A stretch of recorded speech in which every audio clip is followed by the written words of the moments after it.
गुजरात में इस साल के अंत तक विधानसभा चुनाव होने हैं। ऐसे में आम आदमी पार्टी गुजरात में अपनी एक मजबूत जमीन तैयार करने में जुटी हुई है, जिसका सबसे बड़ा उदाहरण है आप संयोजक और दिल्ली के सीएम अरविंद केजरीवाल का बार बार गुजरात का दौरा करना। पिछले 30 दिनों के भीतर अरविंद केजरीवाल चौथी बार गुजरात के दौरे पर हैं और हर बार की तरह इस बार भी गुजरात पहुंचते ही अरविंद केजरीवाल ने विधानसभा चुनाव को लेकर अपने इरादे साफ कर दिए हैं। राजकोट एयरपोर्ट पहुंचते ही केजरीवाल ने जनता के लिए दूसरी गारंटी का ऐलान कर दिया। इससे पहले पिछले गुजरात दौरे पर उन्होंने सूरत में पहली गारंटी यानी 300 यूनिट मुफ्त बिजली का ऐलान किया था और इस बार केजरीवाल रोजगार के मुद्दे पर जनता को साधने की कोशिश में है। अरविंद केजरीवाल ने गुजरात पहुंचते ही ऐलान कर दिया कि अगर गुजरात में उनकी सरकार बनती है तो वे युवाओं को रोजगार देंगे। साथ ही उन्होंने जनता के सामने चुनाव के 2 मॉडल भी पेश किए हैं, पहला बीजेपी मॉडल और दूसरा आम आदमी पार्टी का मॉडल। बीजेपी मॉडल को केजरीवाल जहरीली शराब से जोड़ते हुए दिखाई दे रहे हैं और आम आदमी पार्टी के मॉडल को रोजगार वाला मॉडल बताया गया है। अब सवाल यह है कि आम आदमी पार्टी की दूसरी गारंटी बीजेपी को कितना नुकसान पहुंचा सकती है और चुनाव में जनता बीजेपी और आप में से किसके मॉडल को आखिरकार चुनेगी। इसी पर आज हम चर्चा करेंगे अपने खास पैनल के साथ, लेकिन उससे पहले सुनिए गुजरात पहुंचते ही क्या कुछ कहा अरविंद केजरीवाल ने। सोमनाथ में एक सभा है जहां पे जनता के बीच में दूसरी गारंटी देंगे हम लोग कि आम आदमी पार्टी की सरकार बनी तो क्या काम करेंगे। पिछली बार जब मैं आया था तो मैंने बिजली के क्षेत्र में गारंटी दी थी कि 24 घंटे बिजली देंगे, 300 यूनिट बिजली माफ़ करेंगे, फ्री देंगे, कुछ पुराने बिल माफ़ करेंगे। आज हम एक बहुत इम्पोर्टेंट मुद्दे पे, रोज़गार के मुद्दे पे गारंटी देंगे कि हम युवाओं को रोज़गार देंगे। उसके बारे में अलग अलग बातें करेंगे। तो आज गुजरात के लोगों के सामने 2 मॉडल है। उनको वोट दोगे तो जहरीली शराब मिलेगी, हमें वोट दोगे तो रोज़गार मिलेगा। जनता को चुनना है कि दोनों में से कौन सा मॉडल। सोमनाथ में तो लगातार हम आपको दिखा रहे हैं कि आखिरकार गुजरात में क्या कुछ हलचल चल रही है, क्योंकि गुजरात में इसी साल के अंत में चुनाव होने हैं। ऐसे में बीजेपी हो, आम आदमी पार्टी हो या फिर कहीं ना कहीं कांग्रेस भी हो, तमाम पार्टियां जो है वो तैयारियों में जुट चुकी है। लेकिन अब कहीं ना कहीं जो आम आदमी पार्टी है वो कांग्रेस का विकल्प बनते हुए दिखाई दे रही है। अब लोगों के पास कहीं ना कहीं ऑप्शन है कि वो बीजेपी के अलावा किसी दूसरी पार्टी को भी चुन सकते हैं और तमाम पहलुओं पर हम चर्चा करेंगे। हमारे साथ गेस्ट जुड़ चुके हैं, विक्रम दवे प्रवक्ता आप हमारे साथ जुड़ चुके हैं, बहुत बहुत स्वागत है विक्रम जी आपका। संदीप कपूर प्रवक्ता आप बीजेपी हमारे साथ जुड़ चुके हैं, माफ कीजिएगा। संदीप कपूर जी आपका भी बहुत बहुत स्वागत है। विक्रम दवे जी, सबसे पहले सवाल मेरा आपसे ही कि गुजरात में बार बार अरविंद केजरीवाल जा रहे हैं, यानी कि इरादे साफ है कि गुजरात को भी फतेह करना है। नमस्कार सर्वे दर्शकों जी। देखिए, लोकतंत्र है हमारे लिए तो एक उत्सव है। लोकतंत्र हमारे पुरखों ने दिया हुआ है। तो इलेक्शंस आ रहे हैं तो ये उत्सव है। उसमें 5 साल में अभी नहीं जाएंगे और अपनी बात नहीं रखेंगे लोकतांत्रिक तरीके से तो कब रखेंगे। तो सीधी बात है कि केजरीवाल जी गुजरात जरूर आ रहे हैं और गुजरात की प्रजा इनको आवकार इतना बड़ा दे रही है कि आप अचंभे में रह जाएंगे। जिस तरह से लोग इकट्ठा हो रहे हैं, जिस तरह से प्रतिसाद मिल रहा है केजरीवाल जी को, जिस तरह से उन्होंने जो काम किया है, उनका जो परफॉर्मेंस है, वो परफॉर्मेंस की बात जिस तरह से लोगों को, गुजरातियों को, एक आम गुजराती के पास पहुंच रही है, उस तरह से स्वाभाविक है कि उनको ये प्रतिसाद जरूर मिलना ही था। और जिस तरह से प्रतिसाद मिल रहा है, अपनी गारंटी एक के बाद एक, क्योंकि हम तो चुनावी जुमले तो करते नहीं आम आदमी पार्टी, हमने अपनी गारंटी होती है वो आज दूसरी गारंटी का रोजगार के बारे में केजरीवाल जी ने वेरावल सोमनाथ की पावन भूमि पे आज दूसरी गारंटी गुजरातियों को आज दी है। ठीक है, मैं एक बार संदीप कपूर जी से भी ओपनिंग रिमार्क ले लेती हूँ, फिर मैं ये डिबेट ओपन कर दूंगी आप दोनों के बीच में। संदीप कपूर जी, क्योंकि आप देख रहे हैं गुजरात में क्या कुछ हलचल चल रही है, लगातार ये जो शराब कांड हुआ उसको लेकर के लगातार आप पर सवाल किए जा रहे हैं कि आखिरकार क्या गुजरात में शराब बांट करके सरकार बनेगी क्या? देखिए, जब भी आप देखें कि बहुत सारे कानून है, लेकिन चोरी चकारी और ये गंदे और घटिया लोग हर जगह हैं। और ये जिन लोगों का ये काम है और जल्दी उन तक हाथ पहुंच चुके हैं और वो सलाखों के नीचे होंगे। और सरकार इसके ऊपर बहुत सख्त है, शराबबंदी लागू है। दूसरा मैं कहना चाहता हूं कि जो गुजरात के अंदर जो भी राजनीतिक पार्टियां प्रचार करना चाहती है, और जैसा भाई साहब ने ये बताया कि ये एक उत्सव है, लोकतंत्र का उत्सव है, और इसमें सभी का स्वागत है। और सभी जो देश के लोकतंत्र में सभी राजनीतिक पार्टियां आए, अपना प्रचार करें। जनता अगर उन्हें वोट देना चाहती है, वोट दे के जिताएगी, तो ये तो एक स्वाभाविक प्रक्रिया है और इसमें इनका भी स्वागत है। लेकिन मैं कहना चाहता हूँ, जैसे इन्होंने कहा कि हम लुभावने वादे नहीं करते, गारंटी देते हैं, तो मैं इन्हें बताना चाहता हूँ कि बहुत सारे गारंटी कार्ड जो 2015 में केजरीवाल जी ने इशू किए थे, वो दिल्ली की सड़कों पे ऐसे ही पड़े हुए हैं। उन गारंटी का कुछ नहीं हुआ। आपने गारंटी दी थी कि हमारे जो नेता बनेंगे वो जो है वो वीआईपी कल्चर नहीं रखेंगे, छोटे मकानों में रहेंगे, उनके आगे पीछे सिक्योरिटी नहीं होगी। वो गारंटी कार्ड फेल होके सड़कों पे पड़ा हुआ है। आपने गारंटी दी थी कि जमुना को साफ करके और उसमें डुबकी लगवाएंगे। अब वो गारंटी कार्ड पुराना तो फट गया, नया जो इश्यू किया वो 2024 तक का है। आपने कहा था पोल्यूशन खत्म करेंगे। आज दिल्ली विश्व की सबसे पोल्यूटेड राजधानी है लगातार 4 साल से। तो ऐसे बहुत सारे गारंटी कार्ड आपने दिल्ली में इशू किए थे, ऐसे ही पंजाब में इशू किए थे। उन गारंटी कार्ड की कोई वैल्यू नहीं है।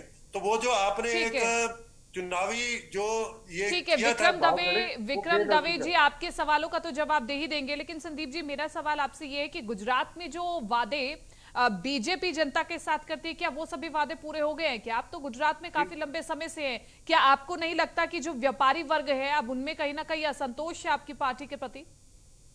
देखिए, ये लोकतंत्र है, इसमें जनता वोट देती है।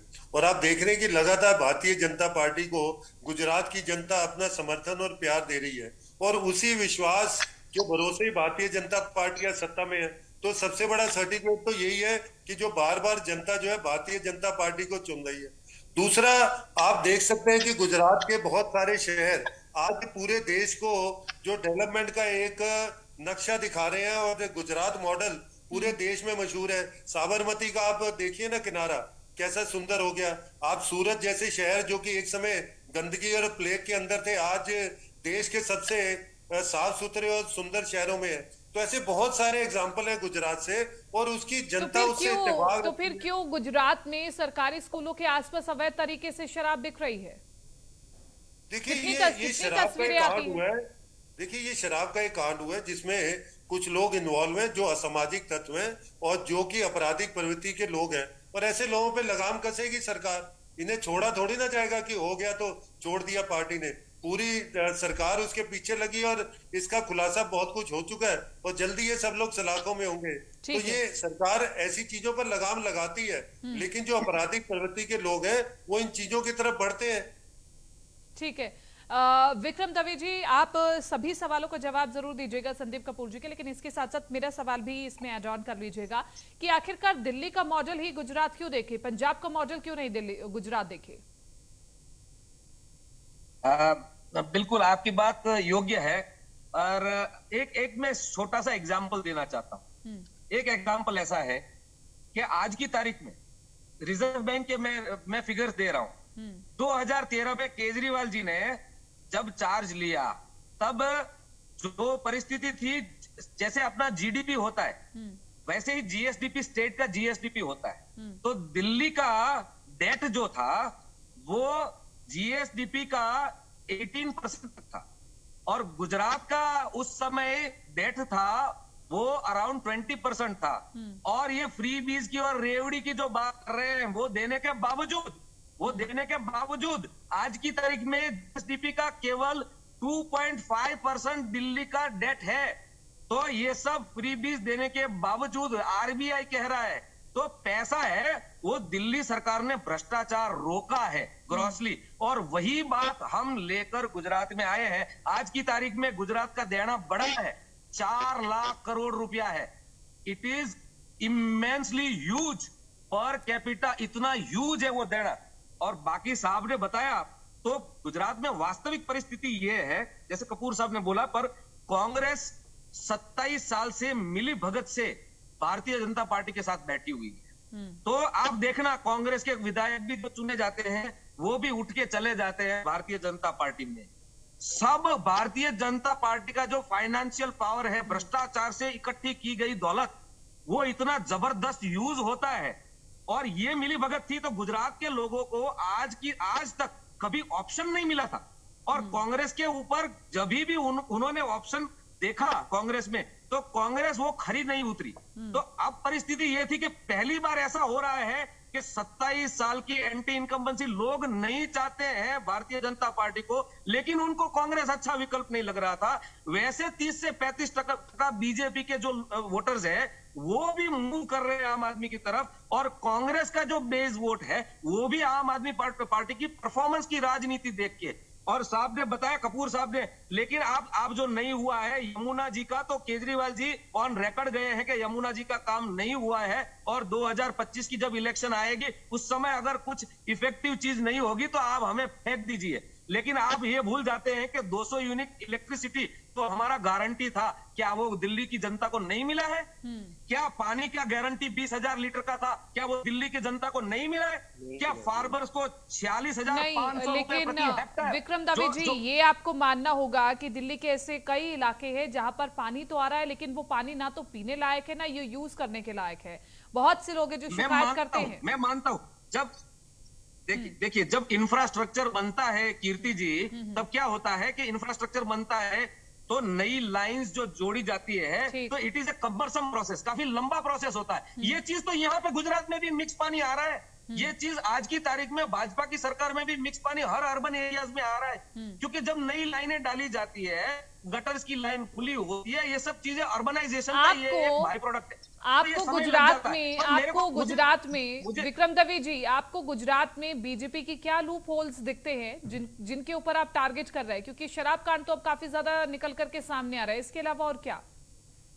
मैडम जी, गुजरात में तो 27 साल से जो माफिया हर जगह कहीं पे भी देखो आप, एजुकेशन माफिया। मैं आपको बताऊं कि विधानसभा में हमारे शिक्षण मंत्री जीतू वाघानी जी ऑन रिकॉर्ड गए हैं कि पिछले 2 साल में 496 स्कूलों को लाइसेंस मिला है। आप जानते हैं कितनी सरकारी स्कूल है? उस एक भी नहीं, 496 स्कूल आर ऑल प्राइवेट, और सभी प्राइवेट स्कूल है। इनके अगर आप डायरेक्टर देखेंगे, इनके मालिक देखेंगे, इनके ट्रस्ट के मालिक देखेंगे तो सब भाजपा के कार्यकर होंगे। ये एक्चुअली माफिया बना रहे हैं। आप केवल स्कूल की बात क्यों कर रहे हैं? मैं जिस शहर से आ रहा हूं, जिला का मथक है सुरेंद्र नगर, पूरे जिले के अंदर एक भी ऐसा अस्पताल नहीं है जहां पे आम आदमी को फ्री एमआरआई मिले। मालूम है क्यों? पिछले 10 साल से सीटी स्कैन और एमआरआई के मशीन दूर खा रहे हैं, और उनको अगर पूछा जाता है कि क्यों ये चालू नहीं हो रहे, तो वो बोल रहे हैं, जो इंचार्ज है वो बोल रहे हैं कि हमारे पास ऑपरेटर नहीं है। क्या ये मुमकिन है? एक्चुअली ये हफ्ताखोरी करते हैं, जो सरकारी अधिकारी है वो हेल्थ मिनिस्ट्री को हफ्ता देते हैं। ये लोकल लोगों जो लोकल एमआरआई सीटी स्कैन करते हैं उनके पास से हफ्ताखोरी करते हैं। ये परिस्थिति, क्योंकि आप 27 साल से डेमोक्रेसी में 27 साल से एक ही सरकार जब लगती है ना, तो हमेशा माफियाखोरी जरूर होनी है। लैंड में भी माफिया की ये परिस्थिति है। संदीप जी, मैं आपसे ये उम्मीद करती हूँ कि आप दिल्ली के मॉडल पर न जिक्र करके जो गुजरात में कमियां जो गिनवाई हैं अभी विक्रम दवे जी ने, आप उन पर बात कीजिए। देखिए, इन्होंने अभी तक कोई भी कमी ऐसी नहीं गिनवाई।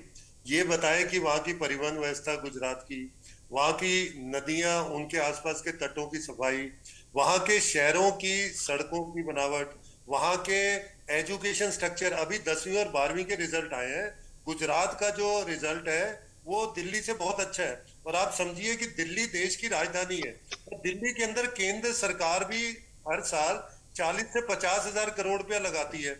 और जिस फाइनेंस की ये बात कर रहे हैं, आपको सुन के आश्चर्य होगा कि दिल्ली के अंदर जो जितने भी दिल्ली सरकार के एम्प्लॉइज हैं, उनका जो पेंशन जो है वो भारत सरकार देती है। अगर वो इनके सिर पे पड़ गया तो जितना इनका ये जो प्रॉफिट दिखाते हैं ना, ये सारा गायब हो जाएगा। आज 10,000 करोड़ रुपया जो दिल्ली पुलिस का है वो केंद्र सरकार देती है, गुजरात में उसी की सरकार देती है। संदीप कपूर जी, आरबीआई ने बोला है कि दिल्ली सरकार का दायरा कम हुआ है। आप ऐसे कैसे? दिल्ली से मैं आपको फिगर देता हूँ संदीप कपूर जी, मेरे हाथ में फिगर है आरबीआई की। अगर ये ऐसे ही बहस करेंगे तो ये समझ नहीं पाएंगे, क्योंकि ये झूठ की नाव पे सवार है और ये उसी की बात करते हैं। विक्रम दवे जी एक्चुअली फैक्ट के साथ बात बात कर रहे हैं। संदीप भैया, संदीप जी, आप देखिए सुनो। कि विक्रम दवे जी अपनी स्क्रीन पर जो दिखा रहे हैं उनमें क्या फैक्ट्स है, ये जानिए। मैं बता रहा हूँ ना, सुनिए। दिल्ली जो है वो पूर्ण राज्य नहीं है। दिल्ली के अंदर आज भी बड़े प्रोजेक्ट जो वो केंद्र सरकार देती है। मैंने है। यही बता रहा हूँ कि दिल्ली के अंदर जो पुलिस हो गया, पेंशन हो गया, बड़ी रोड्स हैं, वो केंद्र सरकार देती है। अगर वो दिल्ली सरकार के पल्ले पड़ गए ना, तो दिल्ली सरकार पंजाब सरकार की तरह कटोरा लेके फिर प्रधानमंत्री के पास पहुंचेगी। तो इसलिए और जब जीएसटी आया, जीएसटी से पहले शीला दीक्षित के समय में 35,000 करोड़ का रेवेन्यू था। आज वो जो 70-75 इसलिए पहुंचा है कि जो जीएसटी 2018 में आई, उससे 30,000 करोड़ रुपए का रेवेन्यू आ रहा है। अब इनकी नहीं, कारस्तानी तो वो जीएसटी क्या टाइम पर मिल रहा है क्या राज्य सरकारों को? मैं दिल्ली की बात नहीं करती, मैं अन्य सरकारों की भी बात करती हूँ, अन्य अरे राज्य सरकारों की को भी तो बात उसका करती हूँ। 50, जब बिल कटते ही मैडम, बिल कटते ही उसका 50% राज्य सरकारों के पास आ जाता है। आप देखिए, जीएसटी 2 हिस्सों में कटता है, एक सेंट्रल जीएसटी, एक स्टेट जीएसटी है। जैसे ही बिल कटता है, उसका 50% राज्य सरकार के खाते में आ जाता है। उसमें तो वो जो कंपनसेशन है जीएसटी कम होने का, वो जो है केंद्र सरकार देती है, उसका 90% तो बिल कटते ही इनके पास आ जाता है। और आज जीएसटी से दिल्ली को 30,000 करोड़ रुपए मिल रहा है, जिस जीएसटी भी ये केंद्र सरकार को कहते हैं। अब मैं एक एग्जांपल लूंगा इनका। इन्होंने कहा कि हमने जो शराब की नई पॉलिसी लेकर आए, उससे जो रेवेन्यू है बढ़ेगा। आप समझिए, 5 साल पहले 6,000 करोड़ का रेवेन्यू था, और अभी इस साल की इन्हीं की रिपोर्ट है जिसमें 480 करोड़ रुपए रेवेन्यू कम हो गया। शराब बिकनी डबल हो गई, लेकिन रेवेन्यू 480 करोड़ कम हो गया। इसका जवाब दे दे कि रेवेन्यू आप कैसे विक्रम बढ़ा दवे रहे जी, हो? इसका रेवेन्यू जवाब कैसे कम हुआ? संदीप कपूर साहब, हाँ जी। संदीप कपूर साहब, ये बताइए कि आप गुजरात में शराब बंदी करके केंद्र सरकार से लगातार 6,000 करोड़ रुपया का एडिशनल ग्रांट लेते हैं शराब बंदी के आड़ में, और 20,000 करोड़ रुपए का एक ब्लैक मार्केटिंग शराब का गुजरात में चल रहा है। राजस्थान से, हरियाणा से शराब आती है, और ये सब की हफ्ताखोरी। 20,000 करोड़ की नॉलेज मेरी बात खत्म होने दीजिए संदीप कपूर जी।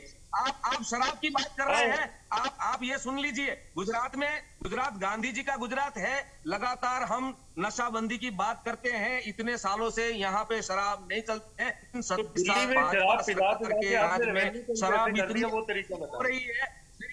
मेरी बात खत्म होने दीजिए कपूर साहब, मेरी बात खत्म होने दीजिए, मेरी बात तो रखने दीजिए। आज गुजरात सरकार में हमारे सायला तहसील की एक महिला एएसआई है, वो शराब की एक ट्रक जा रही थी, उसको आगे पेट्रोलिंग कर रही थी और राजकोट ले जा रही थी। ये 1 महीने पहले की बात है। शराब की ये परिस्थिति है कि हर स्कूल के बाहर बियर मिलती है, हर स्कूल के बाहर बियर मिलती है, ब्लैक में बियर मिलती है। ये परिस्थिति कर दी है भारतीय जनता पार्टी की सरकार ने। संदीप कपूर जी, अगर कोई अन्य पार्टी अगर आपकी इन कमियों को उजागर करता है, तो इस पर अगर आप कार्य करेंगे तो इसमें आप ही को फायदा होगा ना। देखिए, तो अगर सुनिए, ये सिस्टम है लोकतंत्र का, इसमें 10 तरीके की कंप्लेंट कर सकते हैं, पुलिस से लेके इंक्वायरी करवा सकते हैं, तो कीजिए ना, इसमें आपको किसने रोका है? लेकिन मैं ये कहना चाहता हूँ कि दिल्ली का ऐसा कौन सा मॉडल लेके आप गुजरात में जाएंगे, बोले कि गुजरात में जैसे शिक्षा की आप बात करते हैं, शिक्षा में दिल्ली से अच्छा रिजल्ट आया।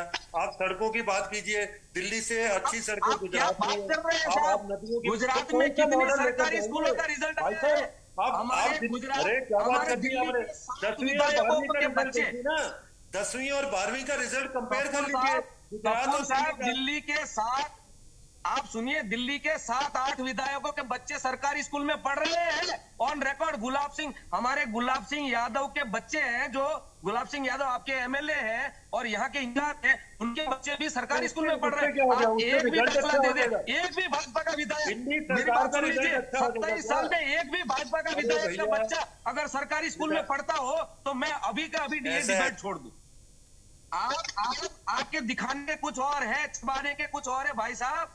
भारतीय जनता पार्टी की ये परिस्थिति कर दी है गुजरात में। ठीक है विक्रम जी, एक बार संदीप जी को जवाब देने दीजिए। नहीं पा रही है। मैं देखिए, विक्रम जी देखिए, अब संदीप जी को जवाब देने दीजिए। हाँ जी, मेरा सीधा सा ये कहना है कि जब ये दिल्ली मॉडल की बात करते हैं, गुजरात में लेकर जाएंगे, तो ये 3 ऐसे काम गिना दे जो कि दिल्ली में अच्छे होते हैं और गुजरात में नहीं होते। ऐसे 3 काम गिना दे, हमें भी समझ में आएगी कि वो ऐसे कौन से 3। क्योंकि जितनी गारंटियां इन्होंने दी थी 2015 में, सारे गारंटी कार्ड आज दिल्ली की सड़कों पे बिखरे पड़े, उसमें से कोई गारंटी पास नहीं हुई। जिस पानी की ये बात कर रहे हैं, आज दिल्ली में मैं तो आपको 20 काम गिना दूं। आप पानी पे मैं तो आपको कपूर साहब पानी पे सुनिए, प्रश्न पहले पूछ रहे हैं तो पहले जवाब भी मेरी सुन बात लीजिए। पूरी होने दीजिए। आप पानी पे सुनिए, पानी पे जहाँ आप कहाँ मेरी बात पूरे होने देते हैं भाई साहब? आप कह रहे हैं दिल्ली जैसे छोटे शहर के अंदर, तो आप गुजरात की बात कर रहे हैं, इतना बड़ा गुजरात 20-22 करोड़ का, आप दिल्ली जैसे 2 करोड़ की आबादी वाले, वहाँ पानी की अपने रिकॉर्ड ठीक करिए। गुजरात की अच्छा पॉपुलेशन संदीप जी मेरा एक और सवाल है, ऐसी चर्चा कुछ समझ नहीं आएगी। मेरा एक और सवाल है, ऐसी क्या वजह है कि गुजरात में जो युवा है वो मूव आउट होने के लिए तैयार है, गुजरात में उन्हें रोजगार नहीं मिल पा रहा है? ये भी एक बहुत बड़ी समस्या है। गुजरात का जो औद्योगिकरण है, आप सबको पता है कि सबसे ज्यादा है। कोई भी उद्योगपति आज देश में आता है तो सबसे पहले गुजरात में लगाता है फैक्ट्री, और नैनो उसका बहुत बड़ा उदाहरण है कि नैनो की फैक्ट्री आने के बाद वहां सैकड़ों फैक्ट्रियां गुजरात के अंदर गई जो ऑटो पार्ट से रिलेटेड थी, और लगातार मोदी जी से लेके अब तक के जो मुख्यमंत्री हैं वो गुजरात के औद्योगिकरण के लिए कर रहे हैं।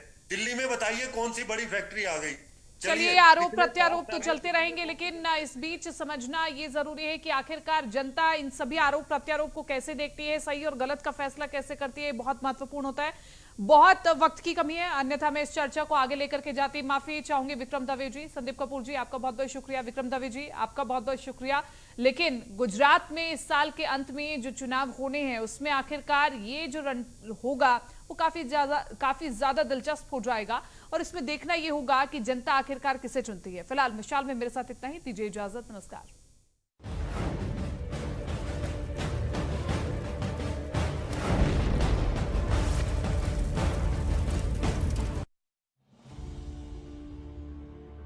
बुंदेलखंड